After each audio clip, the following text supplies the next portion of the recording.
Here we go. It's another edition of Rock Talk right here on CGCM Rock Radio. As always, my name is Bob Bannister, and joining us this time around, we are heading down to Australia once again. We are visiting with the band Dellacoma. Joining us is frontman Dellacoma Rio. How you doing, my friend? I'm doing quite well. Thanks for having me on. Oh, you're quite welcome. Now, you've got a little bit of a storied history from the band Sunset Riot to the Australian INXS show. Now, tell us about that INXS show. Well, I've been asked to join several INXS tributes through the years, and I'd always said no. And finally, one approach that just felt right. And I said if I was going to do it, I was going to do it right. So we started building a show that now does theaters and entertainment centers around Australia. So we've got a full sort of 2 and a bit hour show with videos, screens, and all the jazz. That's very cool, and that's the one thing that I always forget about was that, and please forgive me for this, that INXS was Australian. Yeah, yeah, they're they're one of those bands kind of similar to AC/DC, I guess, in a way where they became so big around the world that they almost you could be easily forgiven for not knowing where they were really actually from because Mm-hmm. they were such a global band.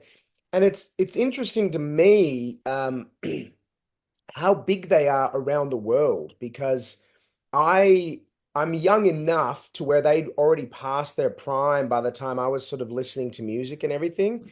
I kind of discovered them in retrospect purely because people would be like, "Oh, you know who you look like," or you know who you move like on stage. And that was I knew what the name in excess was. I've always thought that was a cool name, but I didn't really understand how massive they were until I started touring in the US actually.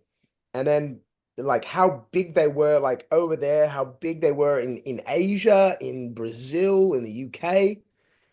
And I've been in radio for well over 20 years. And aside from the country music radio station that I work for, I think I've played in excess on every single other radio station I've worked for. I mean, from Yeah. rock to oldies to pop, whatever. And they're just one of those bands still has extreme staying power. Yeah, and their music is incredibly diverse. Like when I first joined the show, I was like, okay, I off the top of my head, I was like, I know maybe 4 or 5 songs. And then when you get the set list and you start listening through, you're like, oh yeah, I know this song. I didn't realize this was an excess. And oh yeah, and I know this one, and I know this one. And we have I don't know how many songs we have in the set, but like I said before, it's like a full 2 hours and 20 minutes. And there's still like after the show, there's always people that will come up and go, "Oh man, it was a great show, but you didn't play this song, you didn't play that song." And it just goes to show like how many hits they Mm, actually have. absolutely. Absolutely. But enough about the NXS show. Let's talk about Dellacoma. Give us the story of Dellacoma. Well, in I was living in Sydney and I fronted the band Sunset Riot, as you mentioned before. Mm. And just done our third US tour, and we're getting ready to write and record our first album. We've done 2 EPs. And our lead guitarist decided that he wanted to do solo acoustic music instead. So he said that he was leaving, and that triggered the bass player to then go, well, if he's going, then I've always wanted to become a pilot, so I'm going to leave as well. And I was kind of left that ended up, dissolving the band, not through Mm. any bad blood or anything, just people kind of going, well, if he's going, and then I guess I'll go as well, sort of thing. And I was like, man, I don't think I'm done yet. And I had a lot of connections to festivals and stuff in America because we toured over there a couple of times. And so I just threw it out. I said, "Oh, I think I'm going to start a new band just to see what interest there was." And straight away there was interest. And I tried a few different names, and eventually one of the festival promoters just said, "Oh, so you're going to go solo, right?" And I was like, "Huh, maybe." And I told a little white lie and I said, "Oh, yeah, yeah, yeah. I've got a band fully together and everything." At the time, I didn't have a band, but it was like 9 months in the future. So I was like, "All right, well, 9 months gives me 9 months to actually write some songs and get a band together." And yeah, the rest is basically history. I mean, we kind of the first lineup toured pretty solidly from 2014 till 2017. And then we had a bit of a lineup change. Um, and then I tore my Achilles in 2018, Ooh, um, and took a bit of a break. And that was when I started touring a lot more with the INXS show. And then coming out of the lockdown years, I kind of I decided I wanted to start doing Dellacoma again as an actual touring unit because I'd released a record through COVID, but it was a studio project essentially. that was It Blood, was right? just yes, yep. So so I had Jaron Gelina, who's a good friend of mine. He plays bass for George Lynch, in Lynch Mob. And then my producer, Voya, he played all the guitars on there. And I had a couple of Noel Tenney from the INXS show that I do. He played the drums on it, but it was all remote. But sort of once things started opening up again, I was like, oh, I really want to play these songs live. So I've actually put a lineup back together again, and we're actually touring now as a five piece, which is the first time we've ever toured as a five piece, which is awesome. I've got my little brother playing rhythm guitar and keys, so he gets to kind of chop and change a little bit and allows a little bit more flexibility and everything. So yeah. That is pretty cool. Now you've got, like we mentioned a moment ago, the album Blood came out in 2021. Dead Will Rise in 2015, but you've released three singles in 2024, like a Stone, More Than Survival, and one that kind of surprised me a little bit. It was a cover of an Adele song, Easy on Me. What's the story there? Well, it was actually a song I hadn't really ever heard the song before, and my daughter was humming a melody. She came back from her mum's place and she was humming a melody. And I was like, oh, that's pretty cool. What are you singing? She goes, oh, I don't know. It's something I heard on the radio. And I was walking through a shopping mall and my ear picked up on the same melody. And it was that song. I was like, wow, that's got a really catchy melody. Really catchy melody. And then I listened to the lyrics and it just it struck a chord with me. And so I just threw it out to my producer. What do you reckon about trying to do our own version of it? And I looked up, and there's a couple of other versions out there. The Japanese band called One OK Rock. They've done they've done a version, um, but they were all more focused on the piano side of things. Okay. So I decided I just want to kind of turn it into a power ballad and see what happened. And it's actually, would you believe that's actually got radio airplay in Dubai, Really? right? Who'd have thunk it? If you would have told me, 10 years ago, in 10 years time, you're going to be on the radio in Dubai, but it's going to be for a cover of an Adele song, I would have been like, nah, you're joking. You're joking. So what can fans expect to see when they come and see you live? They can expect to see a fully live, fully all in, very passionate and energetic show. It's I absolutely love the connection that happens through live music and live performance. Um, and I know that these days that there are a lot of bands that will have some aspects of their show that are not live, or in some cases, a lot of their shows that are not live. But from us, we are completely 100% live. And that's something that's I'm very passionate about because I think in today's age there's so many things that you don't know whether it's AI generated or you don't know if it's pre-recorded or anything, but we play those songs live. And if it sounds like the record, it's because we busted our asses and we've actually learnt the songs properly. You know what I mean? And Mm-hmm. if it's stuff up or something, you were at that show when that one thing happened because you can't, the magic of live performance for me is that that will never happen again. Those people in that room, listening to that song with you while you're on stage performing it live, that's the only time that that will ever happen in that way. Mm-hmm. Now, does that come from your uh, theater background? Because I see that you studied theater in Nebraska. Yeah, I think so. I think I it was interesting studying theater because I never really saw myself in that realm. And I only fell into that realm because I used to be a distance runner and play tennis. That's what I went Right. to college for. And I had an injury, a lower leg injury, where it kept me out for like 2 years. And so I ended up getting into building sets, and that led me into actually acting. And that's where my love, I think, of live performance. I've worked in film and television a little bit, and that's a different kettle of fish. Right. But live performance, that theater, that those times, or when you're on stage singing, y- you can write a lyric and then completely forget it in the moment, or have a line and just completely forget it. And it's a it's it's a bit of a rush. It's a bit scary, going out there and performing live, but it's also something that is so fulfilling and so rewarding because from my perspective, you have no idea why the audience is there. They could be there to celebrate something.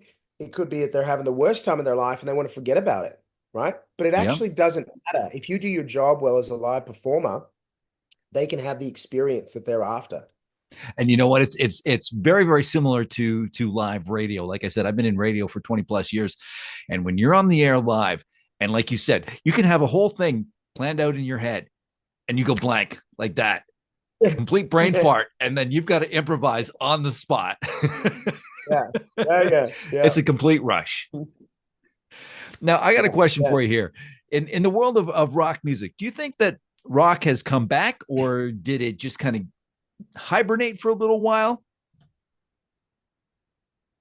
Yeah, I think it definitely hibernated for a while. I think my my opinion when it comes to rock is that the way that rock, like true rock and roll to me is being honest and authentic and real and raw. And I think rock has gone through a couple of different iterations where it's tried to be something that it's not.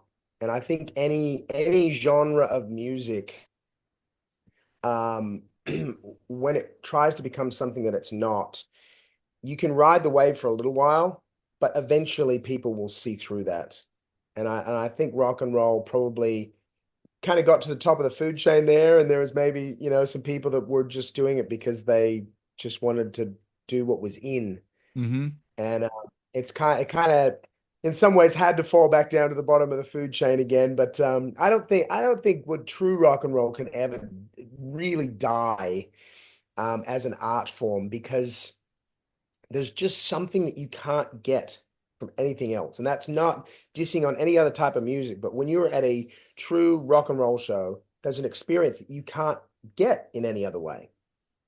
Absolutely. Now, speaking of true rock and roll shows, is there an act out there that you would just die to share the stage with? Oh, I would love to share the stage with the Darkness.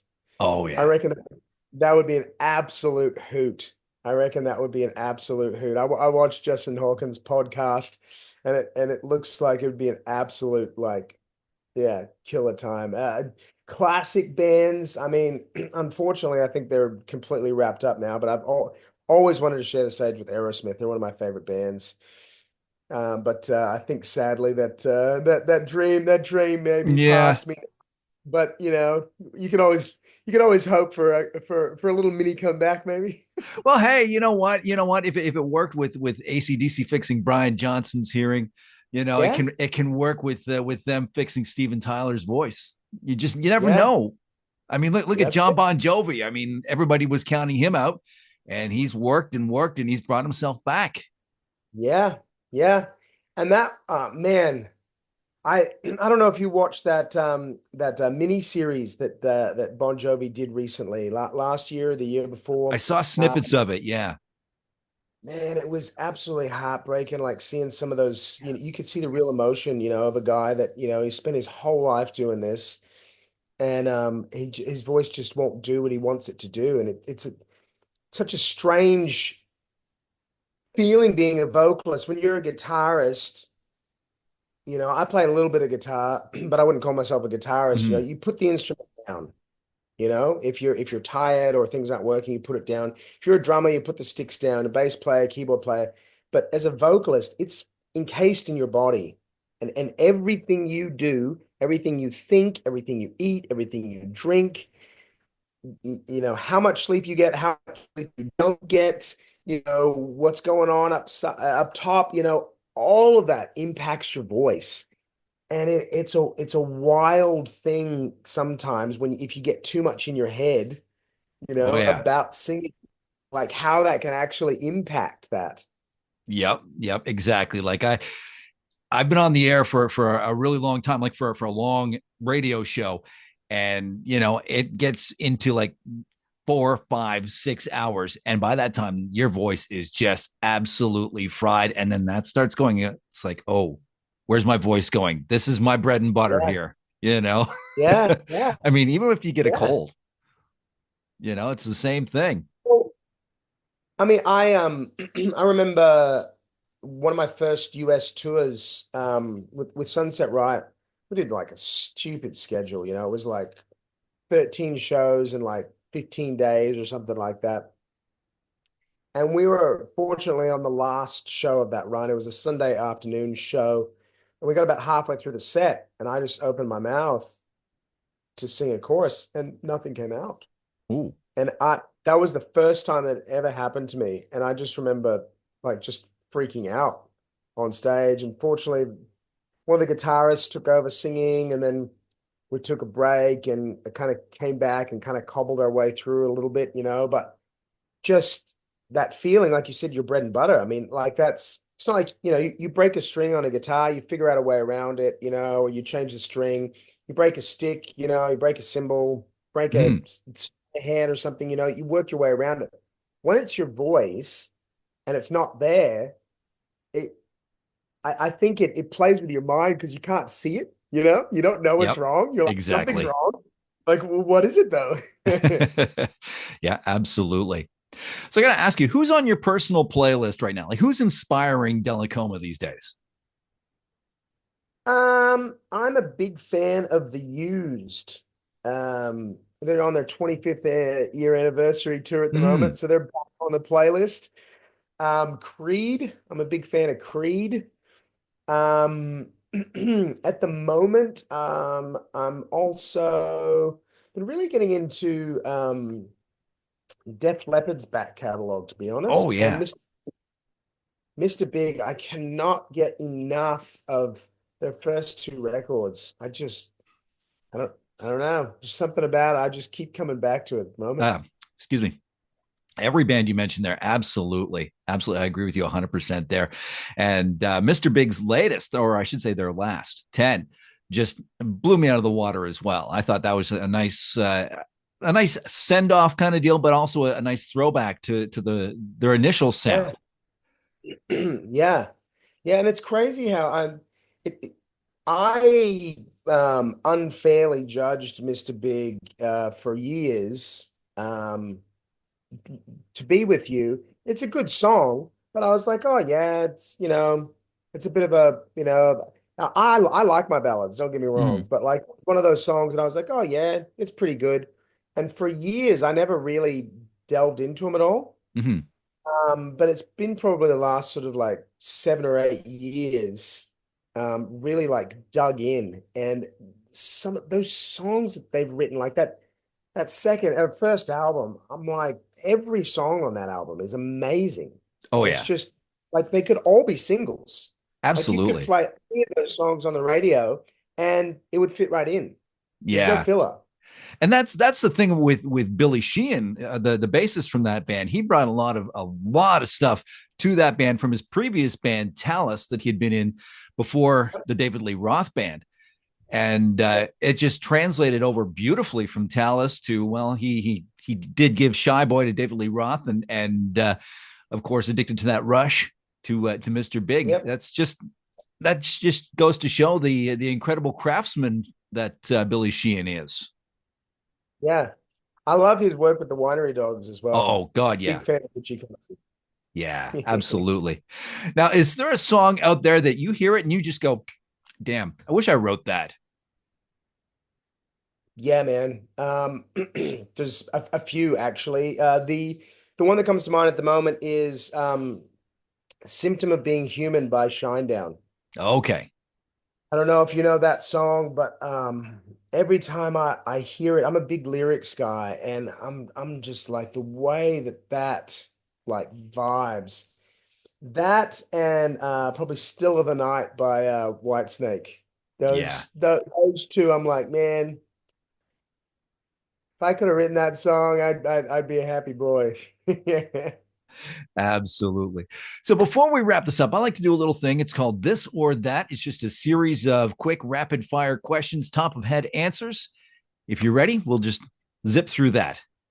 Let's jump in. All right. CD, vinyl, or MP3? Vinyl. Spicy foods or sugary treats? Spicy. Iced coffee or iced tea? Ooh, iced coffee. Pool, beach, or water park? Oh, beach. Video games or board games? Board games. And finally, pineapple on pizza, yes or no? Absolutely. I think that's the one thing that us Canadians and you Aussies have in common. We absolutely Yeah. love pineapple on pizza, but you know what? We can take credit for that. Canadians are the ones that invented that. And we called it the Yeah, Hawaiian pizza. yeah, right. Invented it and called it the wine. Do you guys put egg on pizza up there? Egg. No, No. So no, that's never like a done that. such Italian thing, like a fried egg on a pizza. Now you got me thinking because I love to cook. I'm going to try that.